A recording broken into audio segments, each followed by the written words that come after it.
ರಾಜ್ಯದಲ್ಲಿ ಎಲ್ಪಿಜಿ ಸಿಲಿಂಡರ್ಗಳ ಪೂರೈಕೆಯಲ್ಲಿ ಅಭಾವವಿಲ್ಲ.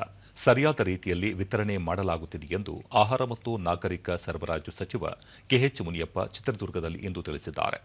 ಸರ್ಕಾರಿ ತೈಲ ಸಂಸ್ಥೆಗಳಿಗಿಂತ ಖಾಸಗಿ ಸಂಸ್ಥೆಗಳು ಹೆಚ್ಚಿನ ದರ ವಿಧಿಸುತ್ತಿವೆ. ಇದರ ಬಗ್ಗೆ ನಿಗಾ ವಹಿಸುವಂತೆ ಹಾಗೂ ರಾಜ್ಯಕ್ಕೆ ಇನ್ನೂ ಹೆಚ್ಚಿನ ಪ್ರಮಾಣದಲ್ಲಿ ಪೆಟ್ರೋಲ್ ಹಾಗೂ ಅಡುಗೆ ಅನಿಲ ಸಿಲಿಂಡರ್ ವಿತರಿಸುವಂತೆ ಕೇಂದ್ರಕ್ಕೆ ಪತ್ರ ಬರೆಯಲಾಗಿದೆ.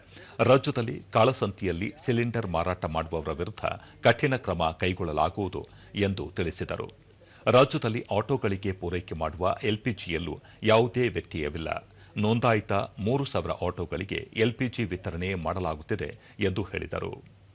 ಕಾನೂನು ಮಾಪನಶಾಸ್ತ್ರ ಇಲಾಖೆಯನ್ನು ಮತ್ತಷ್ಟು ಬಲವರ್ಧನೆಗೊಳಿಸುವ ಸಂಬಂಧ ಶೀಘ್ರದಲ್ಲಿ ಕೇಂದ್ರ ಸಚಿವರನ್ನು ಭೇಟಿ ಮಾಡಿ ಮನವಿ ಸಲ್ಲಿಸಲಾಗುವುದು.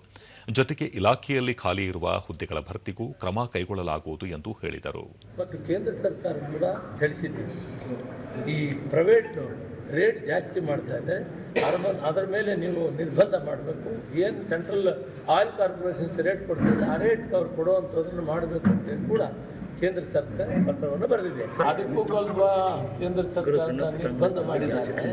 ಅದರ ಬಗ್ಗೆ ಮತ್ತೆ ಕೇಂದ್ರ ಸರ್ಕಾರ ಪತ್ರ ಬರೀತಾ ಇದೆ. ಯಾಕಂದರೆ ಇನ್ಸ್ಪೆಕ್ಷನ್ ಮಾಡೋದು ಬೇಡ ಅಂತ ಸರ್ಕ್ಯುಲರ್ ಕೊಟ್ಟರೆ ಅವ್ರು ನ್ಯಾಯವಾಗಿ ಹೆಂಗೆ ಇನ್ಸ್ಪೆಕ್ಷನ್ ಮಾಡ್ದಿರ ಆ ತೂಕನ ಲೆಕ್ಕಾಚಾರ ಮಾಡೋಕ್ಕೆ ಆಗೋದಿಲ್ಲ.